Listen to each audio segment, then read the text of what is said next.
All right, everybody, welcome to Madden and Benz Unfiltered. Tim Benz, along with Mark Madden. Glad that you are with us, courtesy of Mike's Beer Bar on the North Shore. Try one of their 500 available craft beers.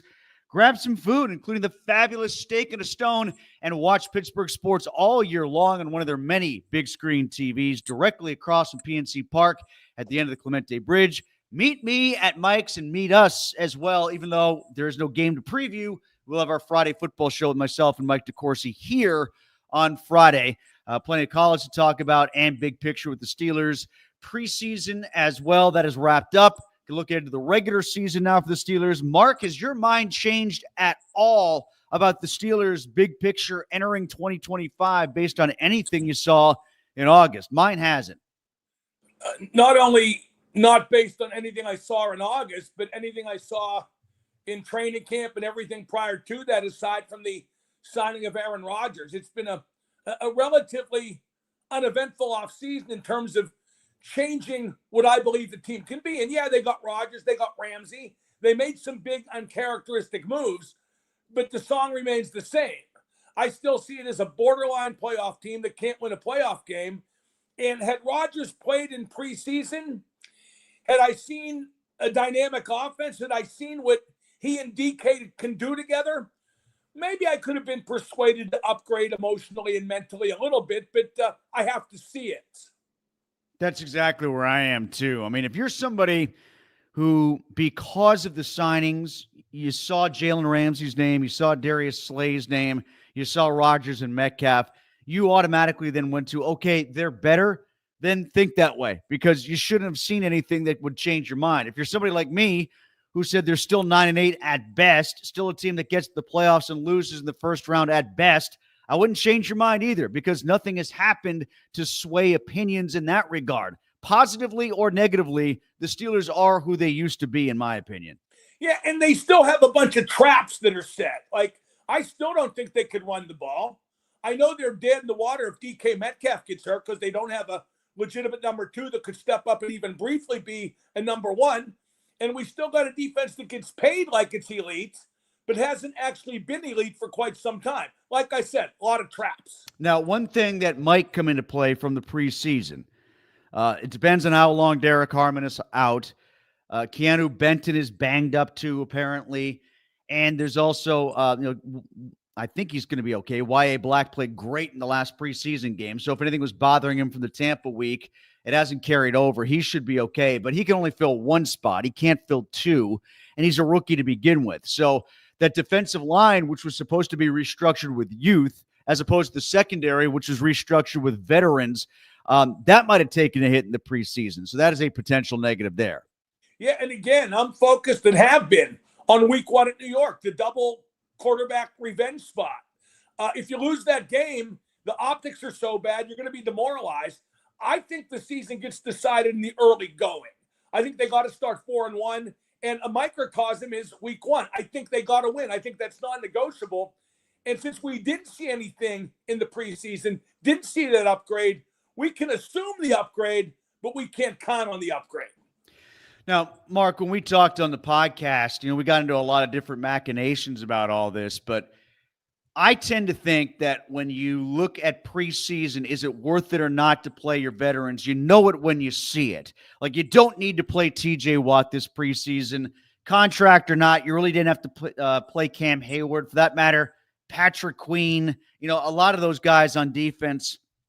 And frankly, like Freiermuth, Jalen Warren, I don't think those guys had to play a ton, but there were some aspects of this team that I would have liked to have seen played. Like, I know Aaron Rodgers is 41, but he's never played in this offense with this head coach, with this coordinator, and with DK Metcalf. I would have liked to have seen a little of that. I would have liked to have seen all those movable chess pieces in the secondary. Some of that, there's a difference. You can pick and choose when it comes to playing your vets. You don't have to make it blanket across the roster. Well, I can simplify even further. I think you got to play the quarterback. I just read online that 10 starting quarterbacks didn't play a single snap in the preseason, and 10 more played 10 snaps or less in the preseason. I would bet on those 20 teams to come out flat. Offense is a matter of rhythm, of getting the moving parts actually moving. And I think Cincinnati had the right idea because they played Burrow and Jamar, etc. a considerable amount in the preseason because they know they cannot afford to come out slow. Nor can the Steelers afford to come out slow. I think they should have done more on offense. I think Rodgers should have played some. Steelers fans want to hear from you on that. Also want to hear from you on the quarterback situation. Will Howard had that broken hand, of course.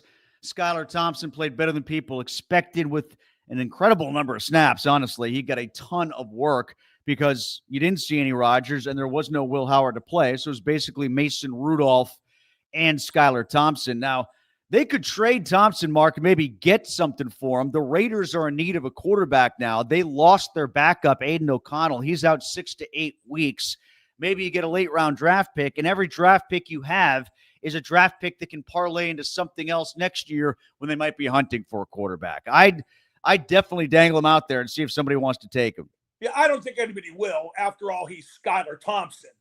But we make too big a fuss out of who the third quarterback's going to be. In Vegas, they're making too big a fuss on who the number 2 quarterback's going to be. They're going to stink no matter what. Okay, I'm going to walk it back immediately because Pete Carroll. Maybe he can make a bigger difference with a bad roster than I initially thought. Look at Cleveland with the 4 quarterbacks. Heck, 5 if you count Tyler Huntley, 6 if you count Deshaun Watson, and they still ain't got one that can start. I think if you get down to your third quarterback, no matter what team it is, you're screwed. And I don't think the Steelers are an exception to that, whether it's Skylar Thompson or Will Howard. Well, the great irony to that is they got down to their third quarterback once, and he might have been the best guy in the roster, and that was Rudolph back in 2023. Well, yeah, they got down to Duck, too. Yeah. At one point, and he won, but not enough. And now he's a roadie. He won until he didn't, and that was at 8-5 with the Buffalo Bills coming to town, and that changed the fortunes of that season. Well, yeah, they should have gone back to Rudolph quicker than they did, but that's old news. Tim, how would you most accurately describe Duck Hodges with Laney Wilson? A roadie or a suitcase pimp? I would describe it still as maybe the greatest upset of his entire career. And he pulled a couple. Yeah, he pulled a couple, but that one was the best one yet. No, seriously, I mean, like when you look at the schedule, and I think you brought this up, Mark. I think you put the number on it. The first 5 weeks, 4-1. They got because it's like last year where there's more strength in the back half and more important games in the back half of the schedule.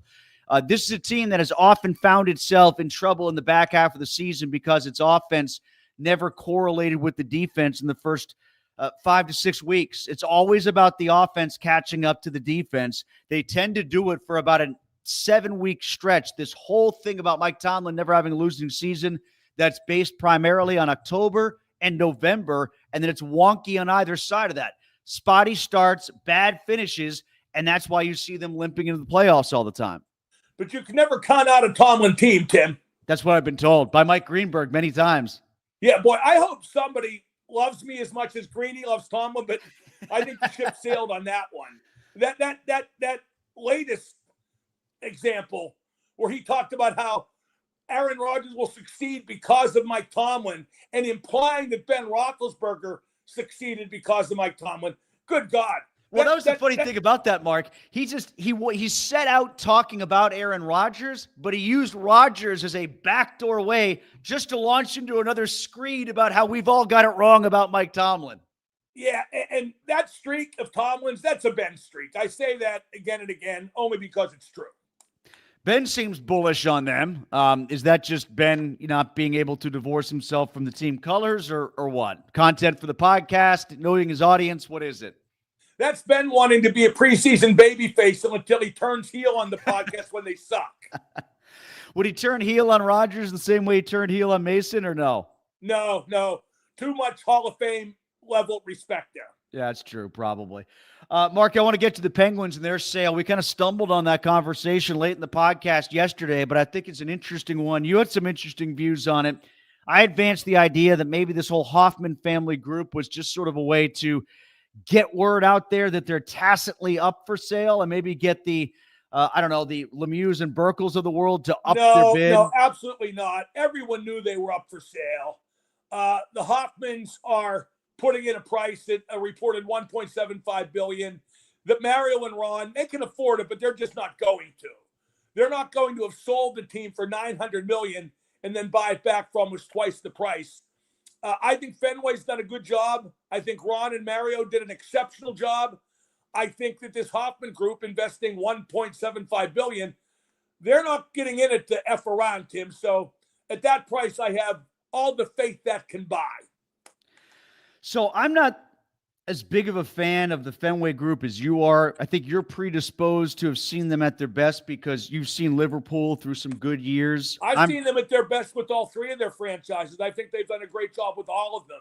This isn't an easy business. They came in when the team was fading in Pittsburgh and oversaw the beginning of a rebuilding process made difficult because the top player on the team wanted to delay it to keep his friends around. Simple as that. And they didn't want to be seen as the outside interlopers that ran those guys off right away. Since then, they put in Dubas. Dubas's rebuilding's going well. I think they're on the way. I don't know what else they could have done different is what I'm saying.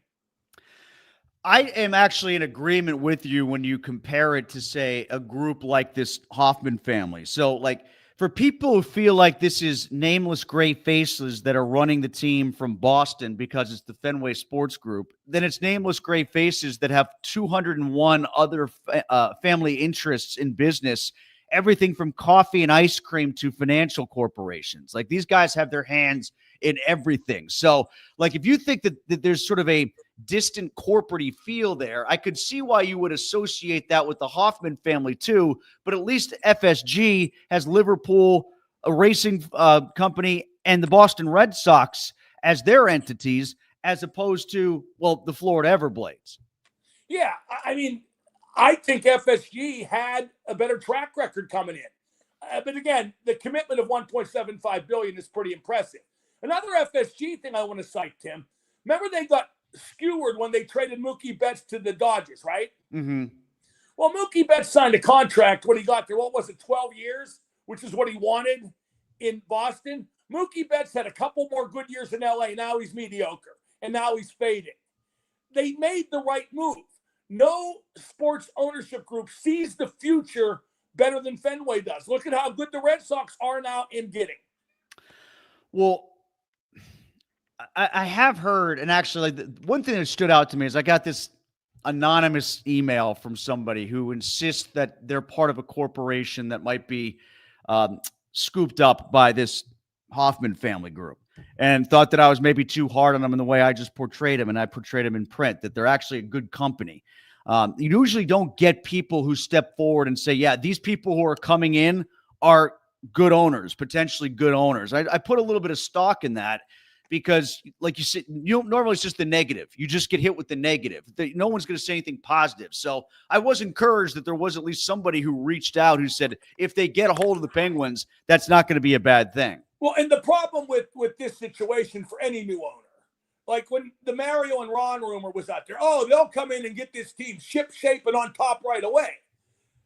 Jesus could come down from heaven and not put this team ship. Well, actually, he could make the older players young again and good again, but you get my drift. This isn't a quick fix it for any owner. And any owner that comes in, be it Ron and Mario or now more likely the Hoffmans, will be faced with that unreasonable expectation. That's a fair point, that when you talk about the on-ice aspect of this was going to happen if Burkle and Mario owned the team. And I don't think anybody wants to acknowledge that. It would have happened quicker, Tim. I know for sure they would not have re-signed Malkin. I know that for sure. But I'm saying there would have been a rebuild that would have had to come, and there were going to be lean years regardless. No question, but it would be further along. And there still might be lean years if Mario and Ron get back in now. There still might be lean years. No question. No question. They're a couple, 3 years away from being a playoff team again, and 3 or 4 years away from being able to win playoff series again. And as we talked about in print today, the surest route around that is getting Gavin McKenna, but winning a lottery isn't an indication of good ownership. It's an indication of good luck. That's it. But getting yourself in position to have a good chance of winning that lottery is good ownership and good management, because that's all that matters this year, to get a top 5 pick. Do the Pirates have a lottery ticket in their pitching staff, and is their owner too cheap to cash it in? Of course he is. If they went out and signed 2 or 3 bats, that's so cliched, because whenever someone says that to me, my response is, yeah, Babe Ruth, Ty Cobb, and Clemente. but they're not going to sign them. They're going to have to trade for them because he won't spend the money, And no free agent with a better option would want to come here. Any free agent without a better option probably isn't worth having and won't help all that much. Like Tommy Pham, he's been okay, but he's not, made the team any better than last place. So you're going to have to trade from your pitching surplus to get bats, which begs the question, do you trust Ben Cherington to make those deals? And do you really have so much of a pitching surplus that you feel comfortable trading from it? Because the quickest way to find out you don't have a pitching surplus is to diminish it. I'm not on board with what they're doing with Chandler. Honestly, I think if they want to get the same results, they could just put him as an opener and start him and have him pitch only 3 innings. I think what they were doing is couching against failure, and now they maybe believed what they saw in the first outing, which is he just needed to get called up, like he needed to be rejuvenated. Tim, I don't think they're hedging against failure. I think they thought he had pitched poorly enough at AAA where he didn't really deserve promotion, and they looked at the optics of that if he comes up and starts. So they came up with this phony bulk relief thing sponsored by Sam's Club. But I think the reason he struggled in AAA was because he knew he was better than that and got stagnant being there too long. How about bulk hitting? Can they find bulk hitting anywhere? Not in any great bulk, Tim. They haven't been able to. Like the one thing with Chandler, and despite Clint Hurdle and everybody loving Clint, he hasn't been able to fix the Rockies' bats. So I wouldn't exactly use that, especially out of Coors Field, as any sort of litmus test as to where it's going to go. But, the breaking ball was just inconsistent in AAA. The fastball is there, and it's continued to be there. Well, he was throwing too many pitches in AAA. He was coming out of games early because his pitch count got too high. That's probably where he struggled more than anything. Yeah, how about Clint Hurdle? The power of positive thinking got his Rockies to get 1 run in 3 games against the Pirates. I know. They had actually a really good homestand pitching-wise. I think they gave up in the 6 games something like 11 runs, and 7 of them came in 1 game that they lost against the Jays. They had a good homestand. Now they go on the road. They got the Red Sox we talked about earlier. They got the Cardinals. Their road home splits are just eye-popping when you look at them. You could just make the blanket statement that they stink, but they don't stink at home. Actually, they've been above average at home this year. They're just awful on the road. Yeah, I don't count on their pitching long-term as much as they do. Do you? Like, I look at their dream rotation. Okay, Skenes, we know for sure. After that, who do we know for sure? Seriously, who do we know for sure? I mean, Chandler has 4 major league innings. Oviedo has 1 good start coming back from Tommy John. Mitch Keller's terrible in the second half. Mike Burrows, we don't know for sure if Jared Jones is going to come all the way back. I don't think they have the surplus they think they do. And if they want to be good, they do need to spend the money and overpay for free agent bats and keep the surplus and see how the pitching trickles down. But we both know that's not going to be the approach. All right, let's get some comments here. Eric says, Sid will never allow the team to play down so as to have a shot at McKenna. I have a feeling the Pens will finish somewhere in the middle and won't land a franchise-altering pick. Yeah, they're going to finish bottom 5 with the roster. They need to get rid of 1 wing and Carlson. Then again, maybe the best thing to do is just put Carlson out there and say, hey, do your thing. Put Carlson out there with as many 1-goal leads as possible and see how quickly they turn into 1-goal deficits. Sid's 38. Okay, he's real good. He cannot will this team to what Dopey there is saying. Let's get to Jonathan, who says the moves the Steelers made in free agency and in the draft make them the hottest team in the NFL in 2016. Yeah, exactly. There's a lot of veteran age associated with what they've done. Yeah, veteran experience if you want to couch it that way, but it's also age if you look at it another way. And, they've spent a lot of time looking at second, third stringers. That might actually have to come into fold here in the regular season to soak up some snaps for some of these older guys who might get hurt. And that's another reason they need a good start, Tim, because they're not the kind of team that's going to rally in the second half of the season to recover from a bad start given their age. Yeah, and that doesn't bode well for a playoff game either. What they usually do is they rally in October and November. I've outlined how it goes time and time again. 1-4 starts, 2-3 starts, 1-2-1, 0-3, whatever it is. They tend to bounce back the second 2 months, and they put everything into that, and then they start to trickle down in December until you need like Mason Rudolph to save your bacon, or you're back into the playoffs by, having Indianapolis lose to Jacksonville or Jacksonville beat the Titans or whatever happens in the AFC South. That seems to be their key to getting in. You think they're a lock to beat the Jets week 1? No, I don't think they're a lock to do anything. I don't. They might. I'm not picking New York right now, but like I said on the podcast, I think that game's going to be a rock fight because the Steelers will come out flat for Rodgers and DK, et cetera, not having played. But there are no guarantees in a rock fight. I think they probably win, but I won't go further than probably. Jeremy says, I had no idea there was a YouTube stream. Nice. Yes, you can catch us here, Facebook Live. You can also catch the Friday Football Show with myself and Mike DeCourcy here. We're trying to build the YouTube stream. It's new. I had no idea there was a YouTube stream. Yeah, we've been on YouTube for a couple weeks now. Am I going to get paid extra? If more people watch, maybe. I don't know. I haven't signed over my YouTube rights, Tim. Then again, you've done more than my radio station's done. We're not on YouTube. We have no video. We're not the DV morning show, Tim. Wait, do you want video? I hate video for radio, honestly. There's something about, and this is me being old-fashioned or whatever, but I like that element of the fourth wall, however you want to describe it, for radio. I'm not a big fan of radio and video, but here's my disclaimer. It is an effective means of promotion, and clips from radio and video are really effective on YouTube and Twitter. Yeah, you're right. It's a promotional element, and promotion is turned into cash now. The way that people see things, that's how you get money. I just like evidence, Tim, that my radio station remembers I exist. I mean, we don't have a big time beer sponsor. We don't have a big time car sponsor. We don't have a big time sports bar sponsor. We don't have an auto sponsor. Everything you'd think the biggest sports talk show in town should have, we don't. Now, we got fireplaces. We got attorneys. I'm grateful. Our ad time's filled up, but I want more. Well, if you can't drink and you can't have a car to drive, then you really don't need the attorney. So what's the point? Well, I need Shenderovich, and Fishman, Tim. I don't know if you knew this. They only charge 25%. Eric says that decor and goaltending should get them a top 5 pick, no sweat. I think that's the point you were making. Yeah, right now the forwards are a little too good. Like, they could put together 3 decent lines, but the decor could be historically bad. As evidence, if you look at who they got, they are just throwing crap at the wall and seeing what sticks. Jeremy says, how's Clipper? When's the next Clipper sighting? Well, she never gets involved with this. She would have to climb up on the kitchen table here. She did used to make more appearances than she has lately. So I was just wondering if maybe she's getting a little bit older and less interested in what we do. She's always been less interested. You take her to the lake, or does she stay at home when you have No, she stays at home. Tim, there's no getting her out of this house. Oh, okay. All right.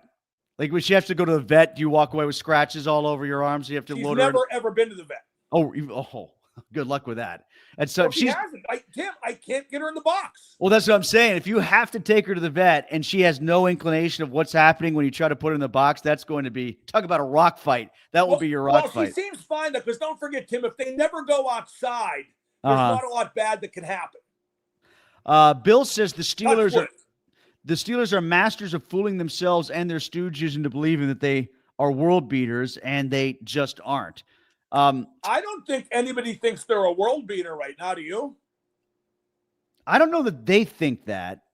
Tomlin, I think, is buying his own BS about how good this defense can be. Always does. And he's hypnotized by having a Hall of Fame quarterback, too. I think he's a little hypnotized on who Jalen Ramsey was in beating him twice in 2017, and thinks that's still the guy that they have. See, let me tell you, when it might not be the first crack that appears, but it's going to be a crack. I think the plan is to have Jalen cover the other team's best receiver, right? Mm-hmm. I think Jamar Chase will have him begging for mercy. I think Jamar Chase will light him up like a Christmas tree. I always think if you're going to do that and you're going to play matchup like that, this was the one year I was in Boston, so I saw it firsthand. Like, they were really smart in what they did with Revis. They just took Revis and wiped out the second best option, whoever it was. And then they took Browner and a safety and put them together and bracketed the number one receiver all the time. Yeah, but here's the problem with that against Cincinnati. If you put Ramsey one-on-one with Higgins, Higgins will overwhelm him physically. Higgins, because of his size, he's the guy who needs to be doubled. So in a way, the Bengals kind of forced the coverage based on how how different Chase and Higgins are. Like you should double both of them, but that's not practical. This comes from Brian, who says the Steelers know Justin Fields and he can't accurately beat those DBs. Well, that's kind of what we're talking about. Let's see that come into fruition. Let's see how good, even if Ramsey is good, let's see how the other two hold up then. Because the theory is you're just going to play man-to-man and let the pass rush take care of itself. All right, let's see it then. Well, you know what I would do? I would man up on each side of the ball. I would man up with Porter and with Ramsey or Slay and Ramsey or whoever. I would just play aggressive press coverage and take my chances on blitz more too. I'd be aggressive, but that's not their way. Richard says Bob Nutting will never increase the payroll to bring in legitimate help for the team. They already have wasted the Skenes window, and it's very likely next season will be his last on the team, as Nutting simply isn't going to pay him his arbitration award. I think the greater question about when he does get his arbitration award is, do they trade him right then and there, or do they carry it into the season and then try to hold some team for major ransom at the trade deadline? Here's what I hope happens. I hope Skenes wins the Cy Young this year. And by the way, with Zach Wheeler out for the year, Skenes is now a heavy, heavy favorite. Maybe Peralta for Milwaukee because he has 15 wins, but he's a half a run worse with ERA with Skenes. So I want Skenes to win the next two Cy Youngs, and next year have the Vida Blue year, where he's 21-3 with a 1.7 ERA. And then you have to keep him, even if he gets $35 million arbitration. You have to keep him, but Nutting might not anyway. One more from John, who says Pitt football season predictions. I don't have any season predictions. I will predict Duquesne covers. If you can find a spread, and you might not be able to find a spread because it's FCS, FBS. If you can find a spread, Duquesne covers. Tim, like I said on the podcast, Pitt Athletics is a bunch of dirty yellow dogs. They're cowards. They will play Duquesne in football, but not in basketball. And they will bitch about Penn State not playing them in football, even as they refuse, like I said, to play Duquesne in basketball. It is hypocritical. It is cowardly. When it comes to Pitt Athletics, it just goes to show that Old Yeller ain't no dog. Oh, wait, I got to get one more in here. Mark, get Coons on Banksville to sponsor your show. World's best wedding soup from their deli. Are you a wedding soup connoisseur? I love wedding soup. The best wedding soup in town is Monticello's on Babcock Boulevard. I have had that. It's very good. You're right about that. It's brilliant. Yeah, it's brilliant. And I'm serious about Pitt, by the way. The hypocrisy and cowardice displayed by that athletic program and their fans is unforgivable and unmatched. No, the basketball correlation with Penn State is you can't even get Pitt fans to defend that. They say it and hope you don't recognize it is when when they're talking about Penn State. And then when you say it, they've got no defense. And they have no defense. They don't try to. Yeah, and there is so little to be lost by playing Duquesne. You're going to beat them 8 out of 10 times. What's the argument, Tim, that they need whatever the rating is to get a tournament berth? Yeah, quad one wins. A tournament berth anyway.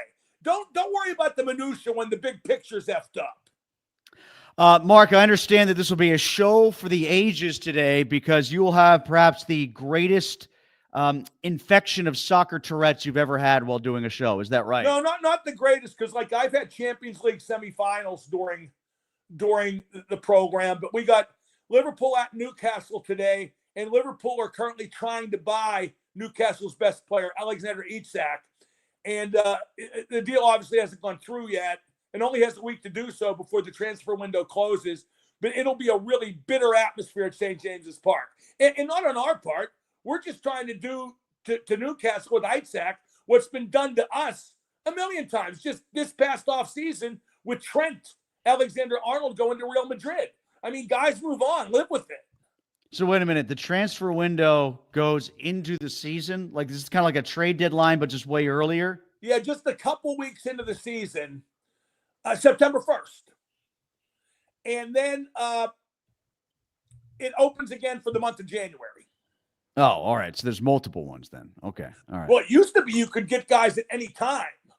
I remember one year when I was what year was that? Late 70s, early 80s. Nottingham Forest was going to the European Cup final, and their striker got hurt. They went out and got a guy.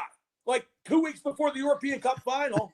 That was what they called the Champions League then. And he scored the winning goal in the European Cup final. Well, I mean, the Pirates would be great in that situation. They could give away whoever whenever they felt like it. They could give away Tommy Pham right now if they wanted to. Yeah, there should be a limit, as to when you can do that. But I always hate in baseball, and really in the NBA and hockey too, when the teams drastically reconfigure at the deadline based on who's in it and who isn't. I just want Tommy Pham around long enough that he gets angry enough that he fights his own guys on the field. Not about fantasy football in the locker room. We just need to see that on the field here. He's always mad. But you like that about him. Tim, he's always mad. Hey, we will be back. If I interviewed him, my first question would be, what the F is your deal? What are you mad about now? Are you mad that we picked up on the third ring instead of the fourth ring? What makes you mad right now? Yeah, I mean, I'd say I heard you're no good at fantasy football. That's why you got mad. We will be back here for Labor Day, so watch us on Labor Day. We're going to do a regular stream on Facebook and on YouTube. So watch us here, and we'll. Tim, that'll be the day after Liverpool hosting Arsenal. Oh, that's a big day from last year. So we can do kind of a Liverpool wrap-up then. They're coming thick and fast, Tim. It's early days, but still. All right, so that's on Monday, 9:30 right here, brought to you by Mike's Beer Bar. Meet me at Mike's.